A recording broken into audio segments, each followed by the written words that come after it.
ಯಾಚತೆ ಅಂದರೆ ಬೇಡುತ್ತಾನೆ, ಯಾಚಕ ಅಂದರೆ ಬೇಡುವವರು, ಭಿಕ್ಷುಕರು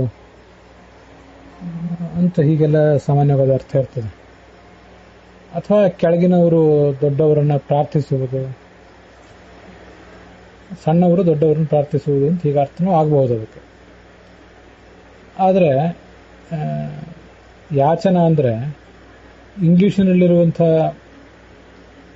ಆಸ್ಕ್ ಅನ್ನೋದಿದೆಯಲ್ಲ, ಅದಕ್ಕೆ ಸಮಾನವಾಗಿ ಕೂಡ ಈ ಯಾಚತೆ ಅನ್ನೋದನ್ನು ಬಳಕೆ ಮಾಡ್ಬೋದು ನಾವು. ಸಣ್ಣವರೇ ಆಗಲಿ ದೊಡ್ಡವರೇ ಆಗಲಿ ಮತ್ತೊಬ್ಬರನ್ನ ಕುರಿತು ಇಂಥ ಕೆಲಸವನ್ನು ಮಾಡು ಅಂತ ಹೇಳ್ತಾರಲ್ಲ, ಈ asked me to bring the water ಇತ್ಯಾದಿ ಪ್ರಯೋಗಗಳಲ್ಲಿ ಅದು ಕಂಡಿದೆ. ಹಾಗೆ ಸಂಸ್ಕೃತದಲ್ಲೂ ಕೂಡ ಆ ಯಾಚ ಧಾತುವನ್ನು ಆಸ್ಕ್ ಅನ್ನೋ ಅರ್ಥದಲ್ಲಿ ದೊಡ್ಡವರು ಕೂಡ ಸಣ್ಣವರಿಗೆ ಹೇಳುವಂಥ ಪ್ರಸಂಗ ಬಂದಾಗ ಈ ಧಾತುವನ್ನು ಪ್ರಯೋಗ ಮಾಡಬಹುದು ಅಂತ ಕಾಣಿಸ್ತದೆ.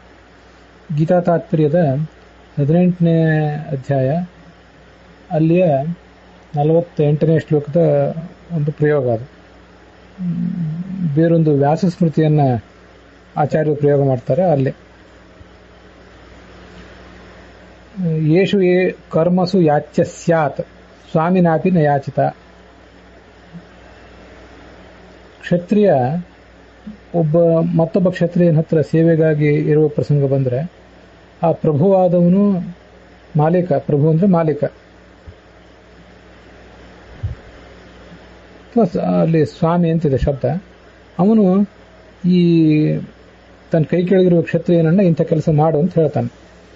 ಸ್ವಾಮಿನ ಯೇಷು ಕರ್ಮಸು ಯಾಚ್ಯ ಸ್ಯಾತ್. ಯಾಚ್ಯ ಅಂದರೆ asked by the owner to do something ಅಂತ ಹೀಗೆ ಅರ್ಥ.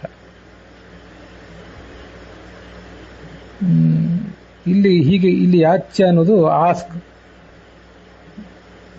The owner asks his servant to do something, ಈ ಥರದ ಪ್ರಯೋಗಗಳಿವು. ಹೀಗೆ ಯಾಚತೆ ಅನ್ನೋದು ಆಸ್ಕ್ ಅನ್ನೋದಕ್ಕೆ ಸಮಾನಾಂತರವಾಗಿ ಕೂಡ ನಾವು ಬಳಕೆ ಮಾಡಬಹುದು ಅಂತ ಕಾಣಿಸ್ತು.